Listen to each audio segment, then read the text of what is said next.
प्रिय साथियों, आज मैं फिर एक बार लेकर के आया हूँ महात्मा गौतम बुद्ध की एक खूबसूरत प्रेरणादायक कहानी।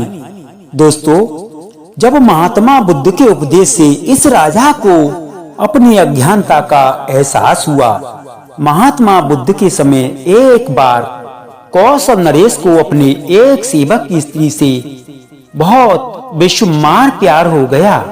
वह अपने सेवक को मारकर उसकी स्त्री को राजभवन में लाना चाहता था।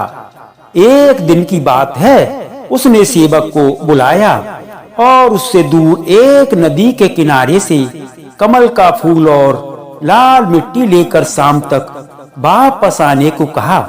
सेवक को धमकी दी कि वक्त पर न लौटा तो उसे मृत्युदंड अवश्य मिलेगा।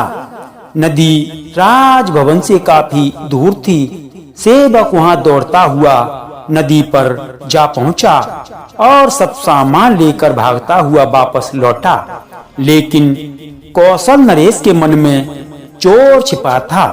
उसने वक्त से पहले ही राजभवन का फाटक बंद करवा दिया। सेवक वहां पहुंचा तो राजा की करतूत देखकर चिल्लाया। फिर डरकर जैतवन में भिक्षु संघ के पास जाकर सो गया। उसी रात राजा ने कोई डरावना सपना देखा और उसकी नींद खुल गई। डर के मारे उसे रात बहुत लंबी लगने लगी।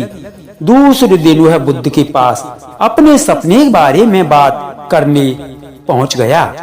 ठीक उसी वक्त वह सेवक भी वहां पे पहुंचा और बुद्ध से बोला, भंते, मुझे कल नदी तक का सफर बहुत लंबा लगा।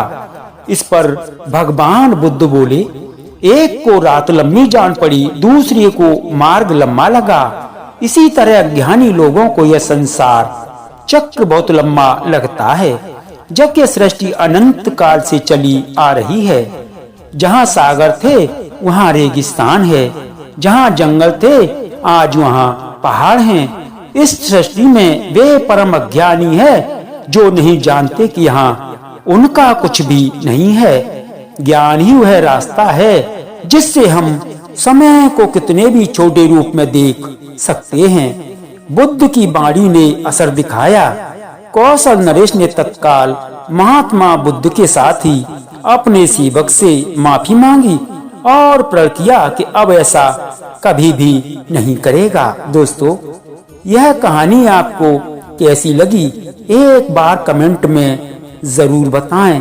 इसी तरह की कहानी हम आपके लिए लाते रहेंगे। दोस्तों, कहानी सुनने के लिए बहुत बहुत धन्यवाद।